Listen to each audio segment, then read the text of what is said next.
I did not see his face when they brought him in. No man ever did, not truly.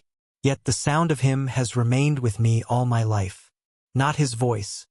God keep me from that hollow murmur. But the clink. A small, stubborn clink. Like a spoon tapped against a chalice at mass. Repeated and repeated until it stitched itself into the night. There was iron in it and a sort of patience. If you ever hear a patient sound made by iron, you will understand why I never sleep through storms. I was a turnkey then, posted in the fortress of Pignerol, where the mountains fold like a monk's sleeves and winter can strike down even the strongest horse with a blow to the lungs. My name is of no importance. Call me a witness. It is the safest name for a man who listened more than he spoke. This is my account of the one whom all have agreed to call the Iron Mask.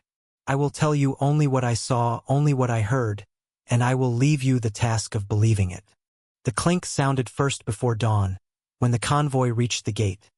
A drumbeat of chains at a careful tempo, slower than a condemned man's, slower than any steps I have heard since. When the drawbridge coughed and lowered, I felt the chill creep up from the moat and fix its teeth in my ankle. The lantern above our door smoldered, and the aurora in the east took a breath and held it. No eyes, said the captain quietly. No names. Every good fortress runs on three things: the cook's discretion, the chaplain's mercy, and the fear of the captain. I knew my part.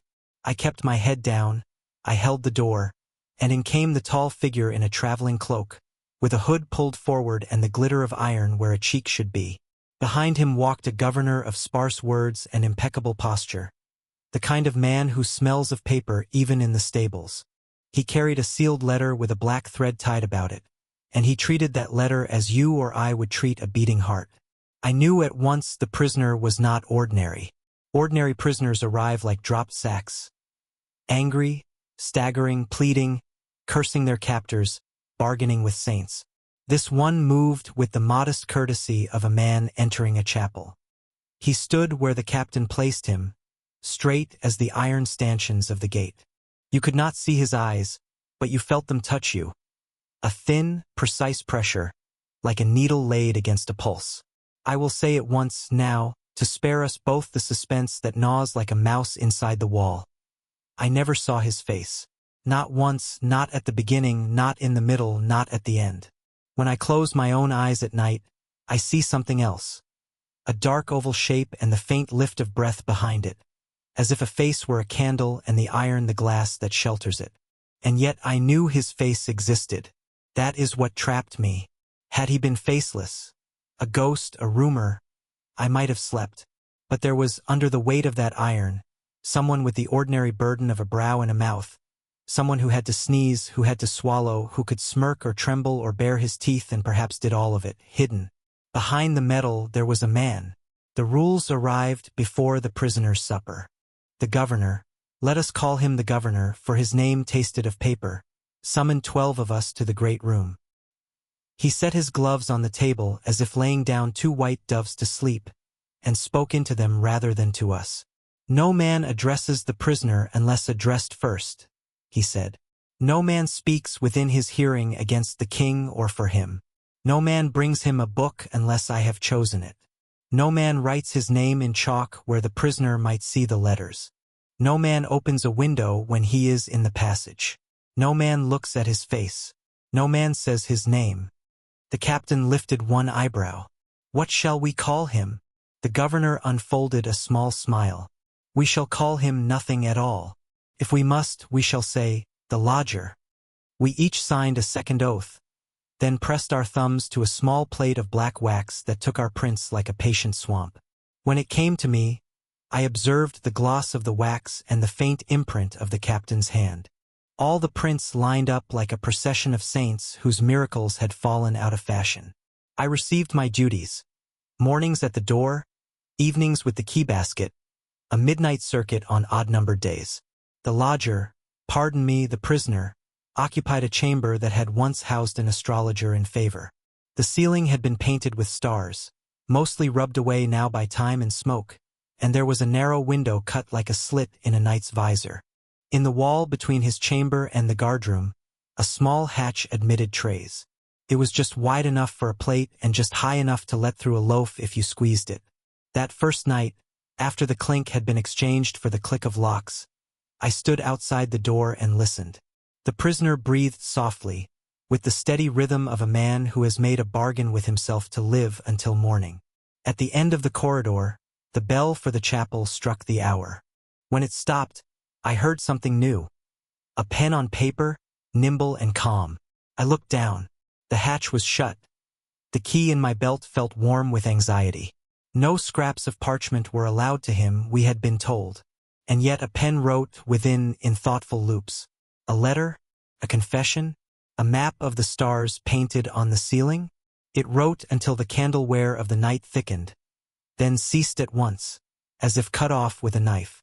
That was the first time I wondered whether the governor was the only man in our fortress who could smell of paper. Perhaps our lodger did too.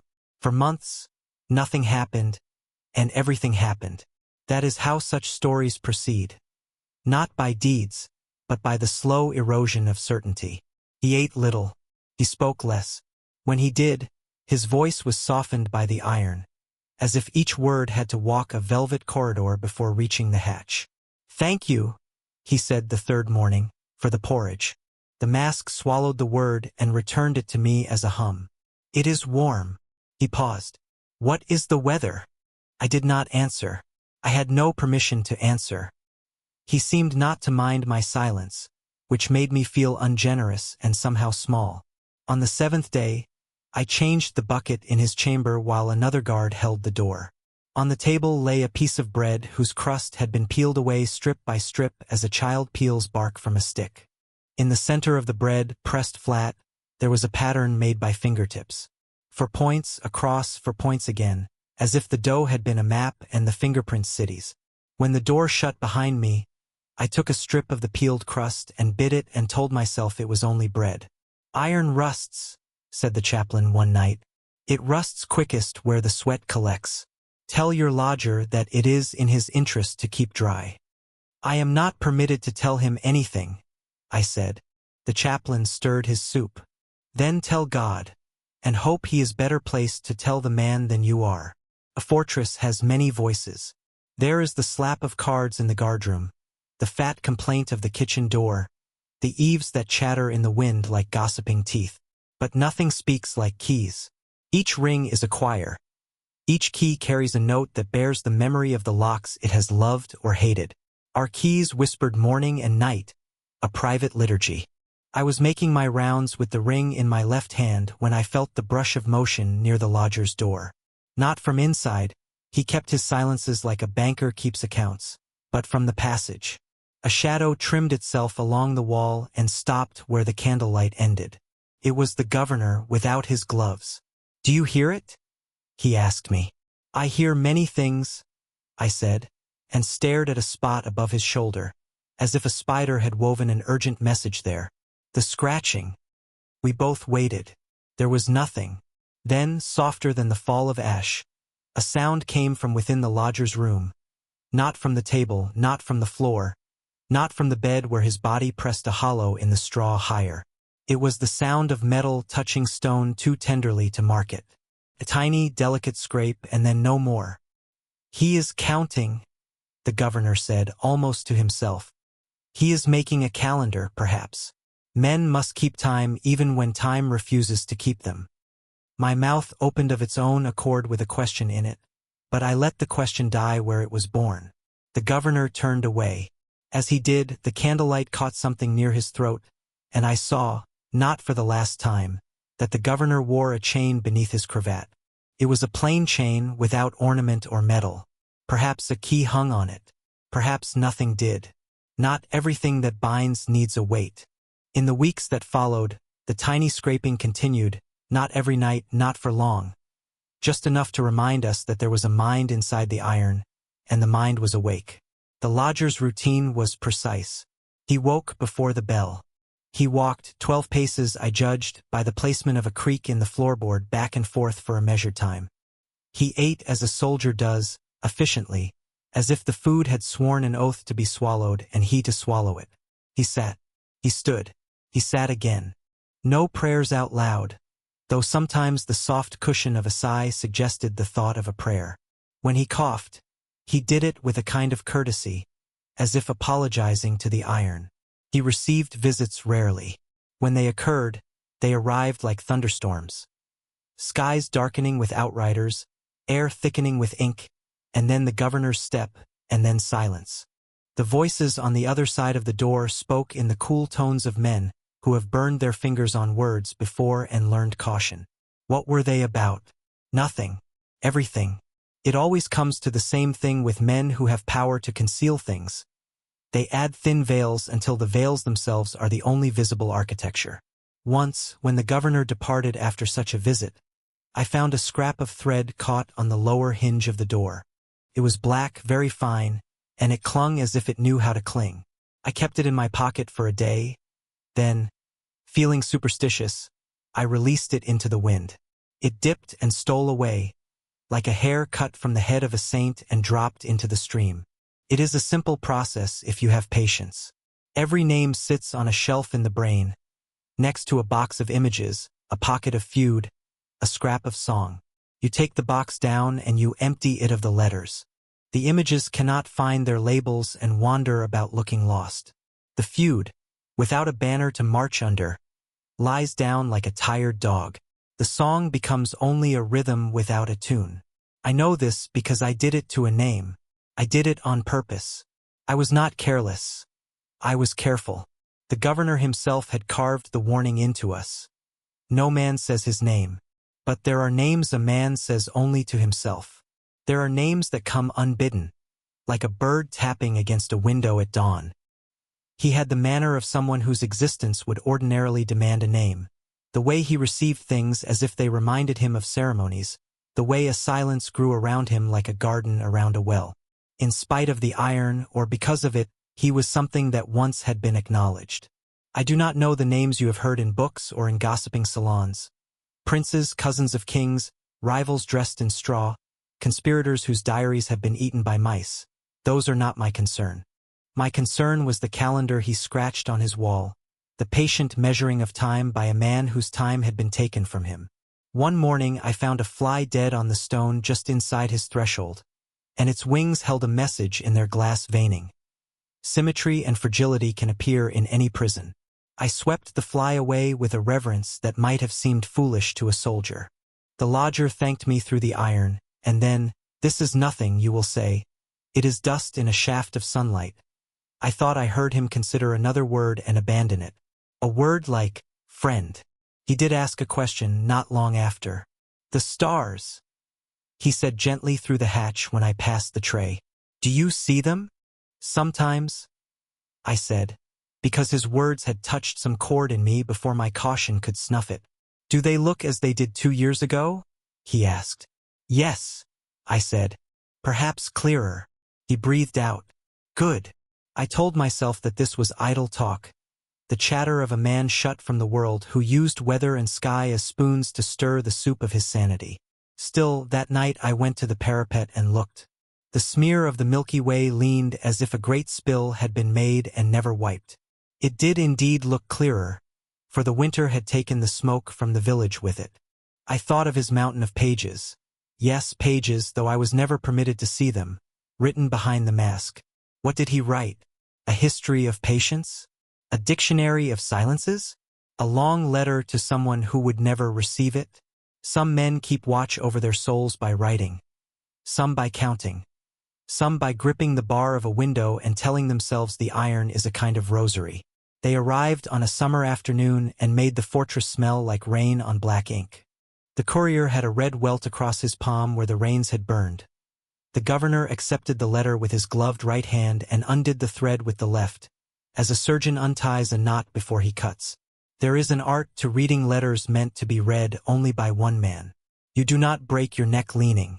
You listen to the silence that comes after the folding stops. You watch how the reader's throat moves. The governor read slowly, and at one place his lip twitched. Not a nervous man, This twitch was the soul letting a tear run down it where the eye would not. When he finished, he held the letter over the candle. The paper curled black.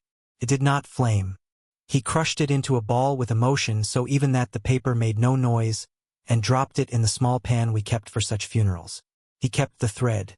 He always kept the thread. "Prepare our lodger," he said. "We travel." "Where?" the captain asked, because captains are permitted to ask questions that would cost a turnkey his pay. "Sainte Marguerite," said the governor. "An island suits his health." The word island moved through the fortress like a shout trapped in stone. Men who had never seen the sea felt their knees soften as if they stood in a boat. An island promises two things: a horizon and a lack of doors. The lodger said nothing when the news was given. He allowed the mask to be tightened. Yes, tightened. I had not known it could be. He allowed the straps to find their buckles as a patient shrugs his shoulder for a physician weighing where best to bleed him. He stood while his wrists were bound, not angrily, not passively, but with the certainty of a man who has entered a mortal custom and intends to honor it to the last. The convoy set out at dawn. The road down the mountain was the color of old bread. The iron clinked, measured as ever. Wind dragged its cloak along the slope. In the towns we passed, children paused their games, their mouths open, the way a cat freezes with one paw lifted when it hears a mouse. Housewives lowered their eyes, not from pity but from the safety that comes from not knowing a thing. We ferried across a river the color of raw pewter, and the ferryman did not look at us, which is as strong a confession as any man can make. Travelers who do not speak to one another learn to communicate with their bodies, the way couples who have loved a long time can do. I watched the lodger's posture and learned that he played the same silent game. He would lean infinitesimally to the left when the cart was about to take a rut. He would hold his head a fraction higher when the governor drew near.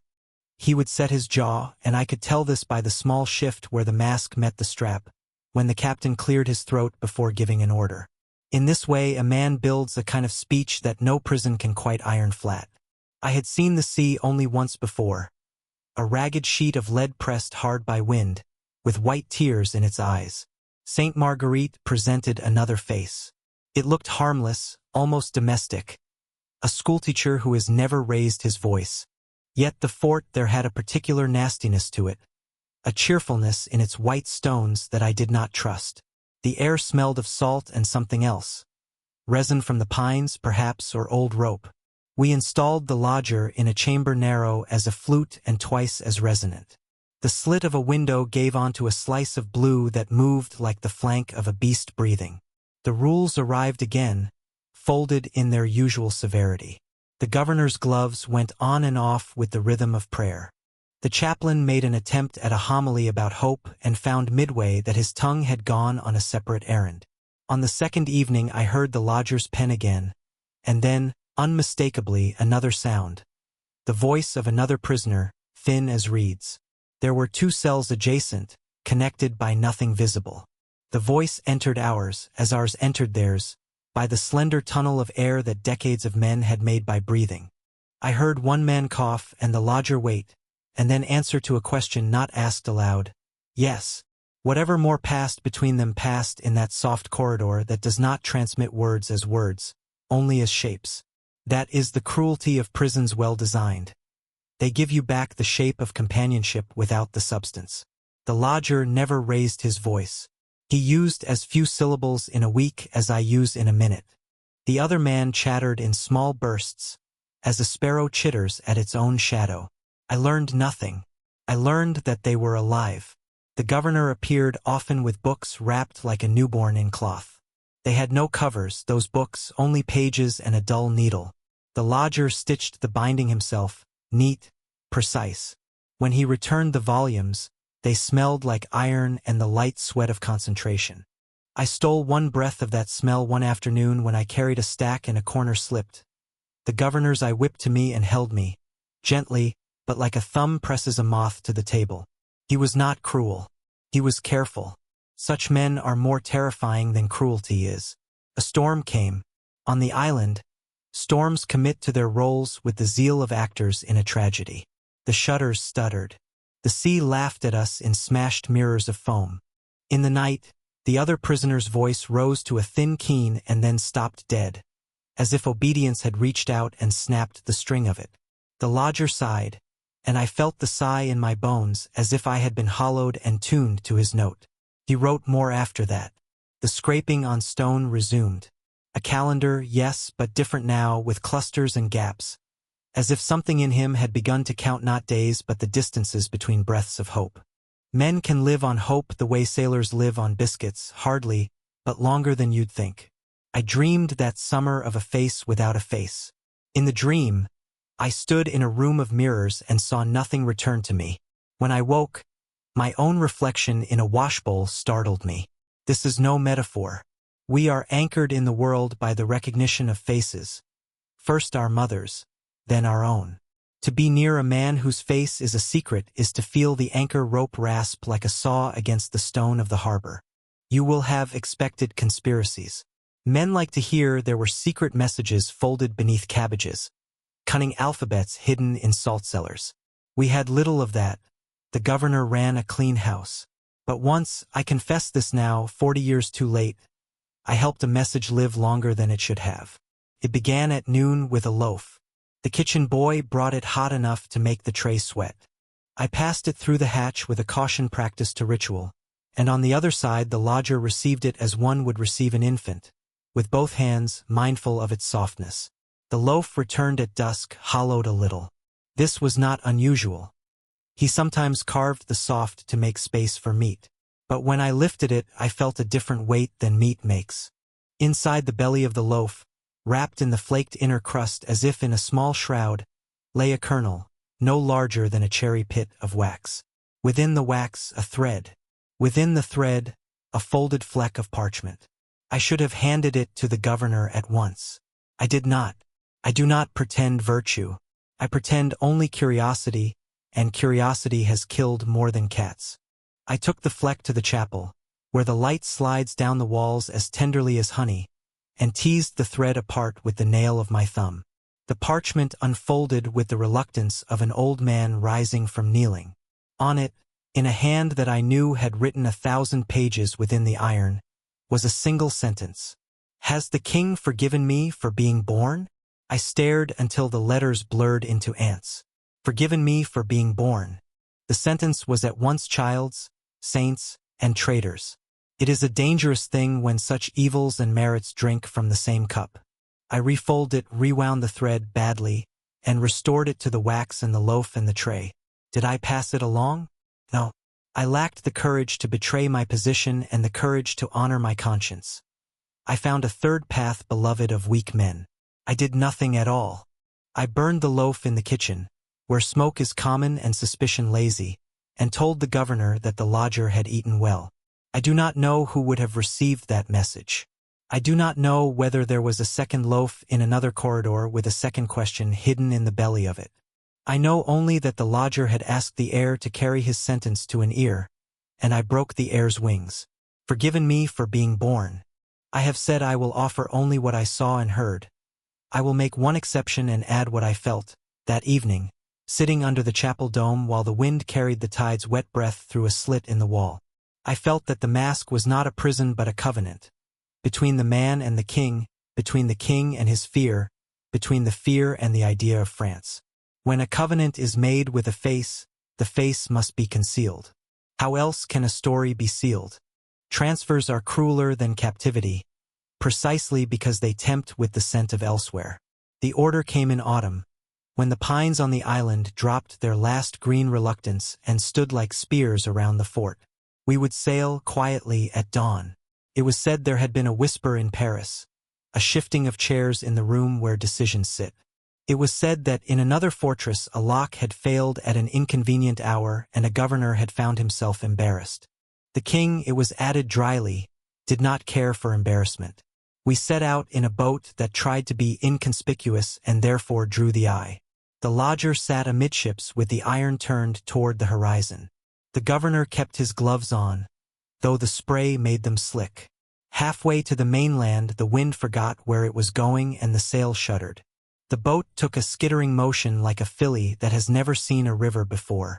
The lodger, this is a small thing, but I remember it as one remembers the precise shape of lightning, reached out with bound hands and steadied the mast with his shoulder, as if the sea were simply another room that needed straightening. At the quay men watched and pretended not to. A fishwife crossed herself twice. A boy ran along the stones and kept pace with the boat until it bumped against the world again. The governor nodded to no one. We traveled inland until the smell of salt retreated and the smell of old bread and horse took its place. The road booked us like a ledger, step by measured step. I have avoided places and dates because I have grown fond of being alive. Still, I will say this much. Our destination was a fortress that had made a profession of swallowing men and sending back rumors. Its name is a bell rung in many stories. It has since been pulled down to the ground and trampled and examined like the carcass of a beast men despise. But in those days it stood sure of itself, as a thick man is sure of his diet. We brought the lodger there in rain. The gate admitted us with the discourteous speed of a mouth that eats because dinner is in front of it, not because it is hungry. We installed the lodger in a chamber that had 7 locks and no corners. The window was watched by another window, where a guard sat with a book he never read. The hatch was narrower than the one before, and the candle on our side was never lit without a second guard to witness the spark. On the second night I heard music. Not from within, our lodger was not a singer, but from outside. The rain had shifted its rhythm to a kind of heartbeat on the roof, and the drops made a measure. I realized that the fortress had its own orchestra. Water on stone, footsteps on wood, breath on iron. It is a terrible thing when a prison begins to seem like a composer. You begin to suspect that you are an instrument in a piece you have not chosen to play, and that the conductor is deaf. It is fashionable among storytellers to give you escapes that almost succeed. A file smuggled in a pie, a cousin with a lantern under a bridge. I will give you no such dessert. There was only one attempt that I could honestly call an escape, and it lasted 3 breaths. The cook's boy had been indiscreet in matters of women, which resulted in his being replaced by a man with whiskers like the bristles of a broom. This man, whose virtues were cleanliness and silence, delivered the suppers to the hall where I sorted the trays.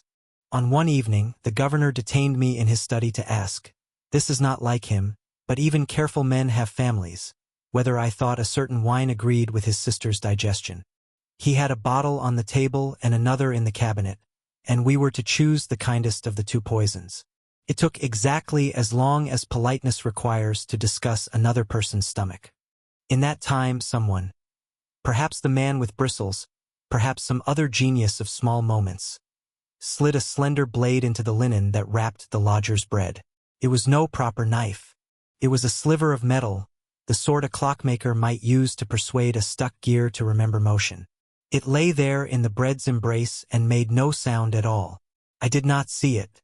I have replayed the evening in my mind 10,000 times, and the sliver gleams from 100 angles, but on the night itself, it did not gleam. The lodger received his tray. The hatch shut. The candle guttered and righted itself. The air tilted, the way it tilts when a decision is lifted from the table and held where God can see it. There came, from within, a soft sound like a man shifting in a chair to address a friend. Then, a tiny break. Cloth? Twine? We held our breath outside. A second sound, metallic, impatient. A third, swallowed quickly, like a cough a man smothers in church. And then a voice, the lodger's, not loud, not rushed, carrying across the iron and stone with the precision of a message sent by a man who knows this will be the last thing he says that evening. Take it back. The hatch opened. The tray slid out. On the linen, the sliver lay as if it had fallen asleep. Behind the iron, the lodger breathed 10 times, evenly, as if he were reminding his lungs how to behave. The governor arrived without hurrying and lifted the sliver between 2 fingernails. He looked at it with a kind of gratitude, as a physician thanks a tumor for revealing itself. Then he set it on the table, laid his palm upon it, and turned his hand. When he lifted his palm, the sliver had clung to it. He had pressed it into the skin with his marvelous calm. "We are all saved," he said, "from stupidity." After he left, I cleaned the hatch the way a man cleans a wound on a friend. Gently, as if the wood could feel the care. I am ashamed to say the thought came to me like a thief. If the lodger had used the knife on me, I would have stood still. I would have, not out of virtue, out of the kind of sorrow that makes pain welcome, because pain is a change, and change is the only God that listens. I have told you little of the others, as if I had stood alone in those corridors. That is not the truth. Prisons make communities the way orchards do by grafting. There was the captain, whose eyebrows could interrogate a man in the dark. There was the chaplain, who loved God as one loves a brother one has quarreled with. There was the guard whose laughter came too late to the joke and too loud when it arrived. There was the scribe who wrote like a spider, drawing silk from his spine. Above them moved another figure lightly, like a draft, the quartermaster of shadows. He had no official title that I knew, but he was present wherever light thinned. He did not open doors. He prevented them from closing entirely. He did not forbid. He wished one good night at just the time a man decides to disobey. This quartermaster had visited every fortress in the kingdom without ever appearing to leave his chair in Paris. He favored narratives in which an accident occurs that is not, under close inspection, accidental. He believed that the world is a tent raised on pegs called seeming. He and the governor were old acquaintances in the way two men are acquaintances who have stood at the same grave and chosen different directions afterward. He came, near Christmas, and stood for a long while in the lodger's corridor, saying nothing at all. He inspected the hatch.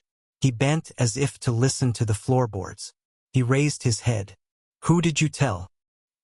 He asked the governor, and the governor said, "No one who matters," which is the most insulting answer you can give to a man who weighs men for a living.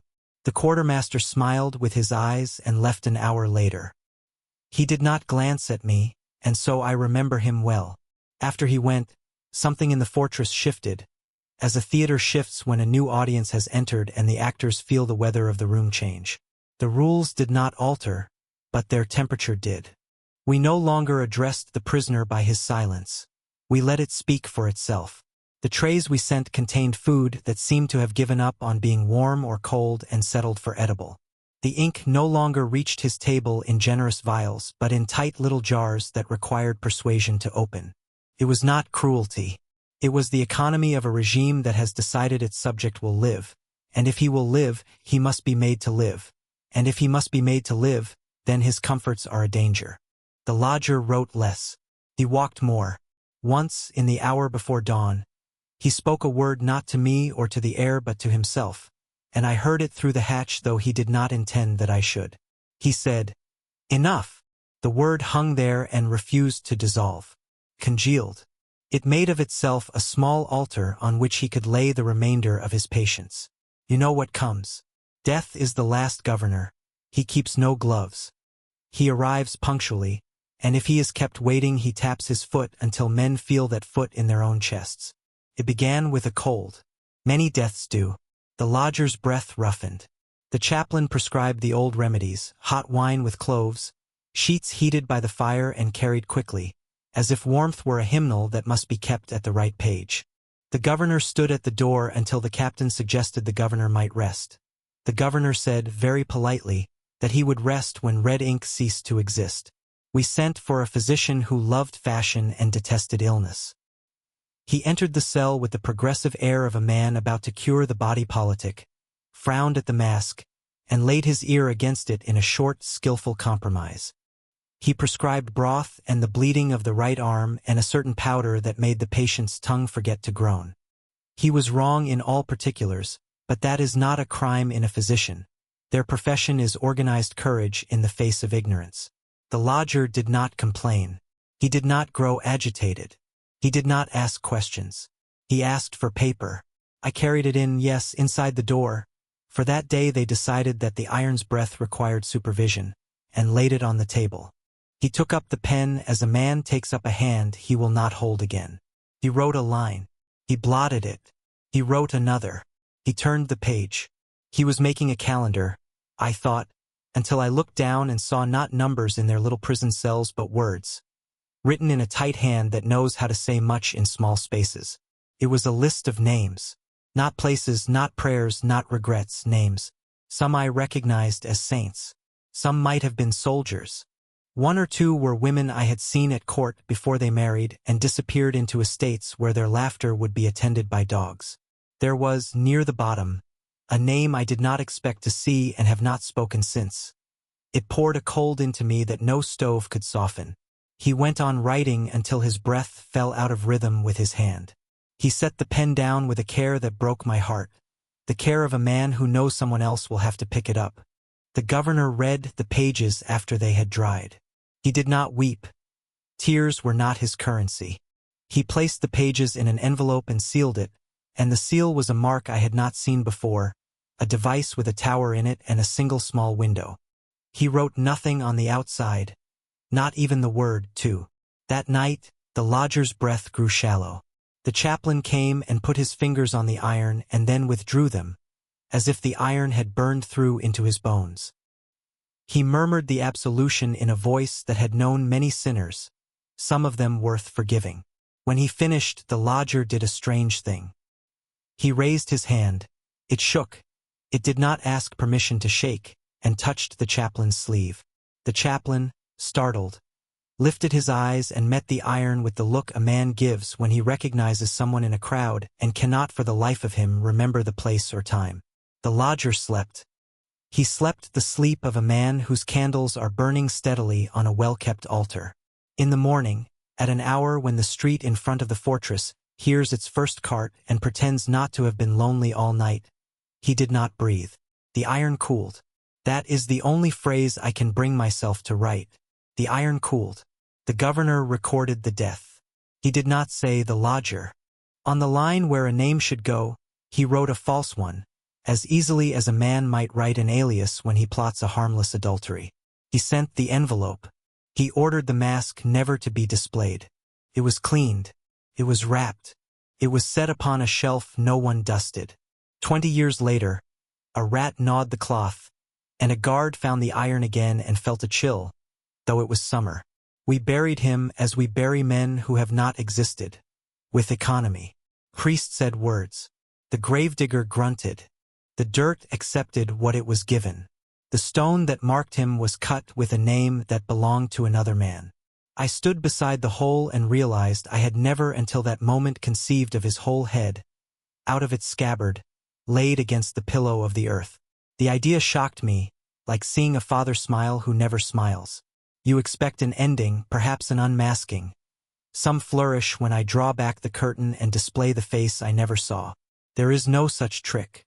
I have only an old man's memory, a key I no longer own, and these few facts. A clink that did not hurry. A hand that refused a knife. A list of names, some of them famous. A sentence that asked forgiveness for being born. But there is this, too. A rumor gaining flesh is a kind of resurrection. If you believe the mask was iron, you will weigh it when you speak of him.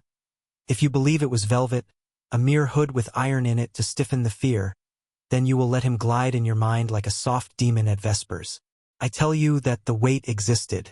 I touched the strap one night with my thumb to adjust its twist where it cut his neck.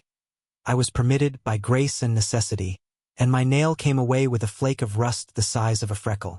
I squeezed it between finger and thumb until it crumbled to red powder that looked like blood and was not. A mask cannot exist without a face. That is the lesson the fortress taught me. A face can exist without a name. That is the lesson the king taught me. A name can live without a man. That is the lesson that keeps me talking to you when I should have long ago fallen silent. We who watched him were altered by him.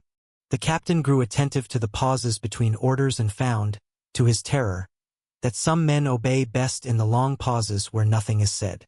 The chaplain learned to love men whose sins have no witnesses, and to dread men whose virtues do. The governor, I think, though he would blanch to hear me say it, began to wonder whether his gloves kept his hands clean or merely kept them from feeling the dirt. As for me, I learned to listen for the patient sounds iron makes when it waits for the world to be done with it. You will want me to say what happened when the fortress fell, when the mob roared and the papers sniffed blood and found at last the bone they had been promised. I was there, in a manner of speaking old, unuseful, an adjunct to memory. The gates did not so much open as evaporate. Men broke everything that could be broken and then broke the things that held the broken things together. I saw them lift a bed where a man had once died who was not the lodger and parade it like a reliquary. A boy found a key the size of a man's forearm and held it aloft as if the world itself now needed his permission to turn. The lodger's cell had been altered after his death, rented out to new sorrows. The hatch had been widened. The iron ring had been replaced by a brass one that pretended to be more civilized. On the wall, the place where the calendar had been scratched was plastered over badly, as if time itself were wanting and had to be covered with a hasty lie. The list of names had not been kept. The envelope had found its destination and dissolved into the ocean of other secrets poured into that thirsty city.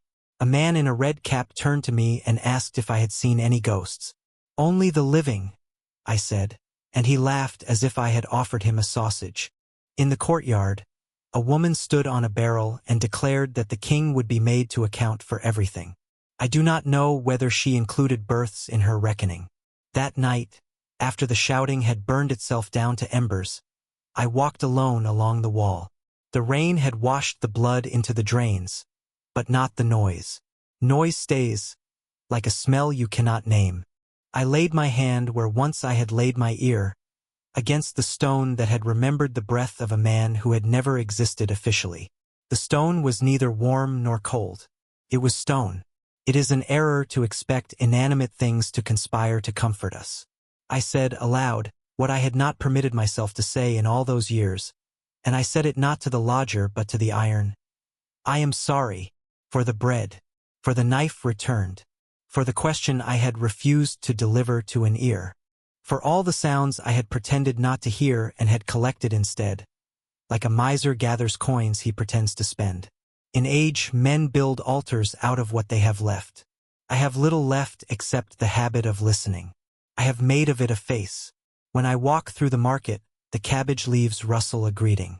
When the blacksmith hammers, I hear the argument he is having with his dead father. And when the bell rings for mass, I hear not the bell but the man who pulls the rope and how he tries to convince his arm to forgive him for needing it. Once, last winter, a beggar outside the church sang a song about a king who had 3 sons, one of whom was born with a mark on his cheek in the shape of a fleur-de-lis. I gave him a coin to stop singing. He looked at me with that offended charity beggars bestow and said, "It is only a song." I nodded. Songs have killed as many men as swords have. Sometimes the sword merely arrives to make the song official. You will ask me, finally, what I believe. I will answer as a man answers when he sees a flash in the sky and judges that, because he did not count, the thunder may not arrive. I believe a man was born and that this birth frightened a king. I believe the king was an intelligent man and did not trust intelligence to be kind. I believe the iron was both a mask and an agreement. The king would claim nothing of the man's life if the man would claim nothing of the king's.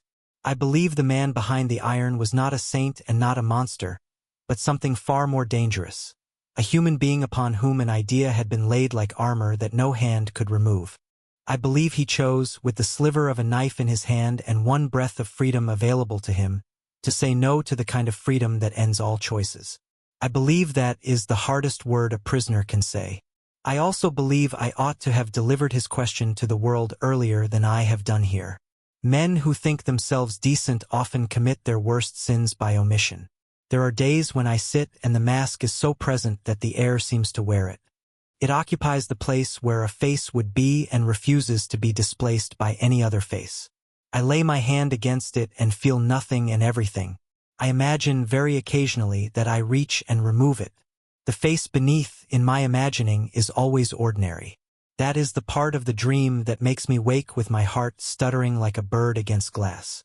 For if the face were ordinary, then the iron was in vain, and the king feared a mirror more than a dagger. Other days, the mask is the world, and my small face is someplace behind it, breathing as best it can. Then I rise, drink water, and go out into the market to buy onions, which are an honest vegetable. They make you weep and do not apologize. I have not told you this story to undress a secret. Secrets do not undress. They molt, they shed skins, and men flatter themselves that the skin is the serpent. I have told you what I heard and what I did not say, what I carried and where I dropped it. I have given you the clink, the whispering of keys, the scraping calendar, the sentence in a loaf, the refusal of a knife, the list of names, and the cooling of iron. These are the pieces I possess. If the whole is less than you wished for, consider that a story with too much certainty is not a story but a stone tablet, and stones do not listen back. I am old now, and when I rise, my bones make a sound that reminds me of the drawbridge at Pignerol when winter ate its grease. My breath is loud at night. I count my steps from bed to stove the way a prisoner counts, not to keep time but to persuade it to remain domesticated. A boy, young men call all old men grandfather here, though we share no blood, asked me yesterday if I had ever seen wonders. I have heard them, I said, and he laughed, and ran to listen to a drum in the square. I sat and let the winter sun pry at the shutters. The light edged across the floor the way a cautious cat walks along a fence. I thought of the lodger's voice, and then of the sound that began it all for me. The clink that never hurried, the iron that was not in a rush to convince anyone of anything. The clink that came into the fortress and did not leave until I could no longer hear it. The sound of patience. The sound of a life arranged on a very small table and set with a bowl, a spoon, a candle, a pen. If you ask me now whether the king forgave him for being born, I will tell you the truth. I do not know. Kings forgive in one language and remember in another. But I can assure you of this small mercy the world gave him. He forgave us our curiosity. He let us stand outside the hatch and learn nothing, and he did not punish us for wanting to know. Listen, if you can, the next time iron speaks near you. A gate, a pot on a hook, a sword returning to its scabbard. Listen with the care of a man whose face is hidden from himself. If you hear in it a patience older than fear, remember a man who lived not to be known but to be endured. Then set down your spoon, count your breaths, and lay your hand over your own face for a moment, not to hide it, but to feel the weight a life can bear without shattering.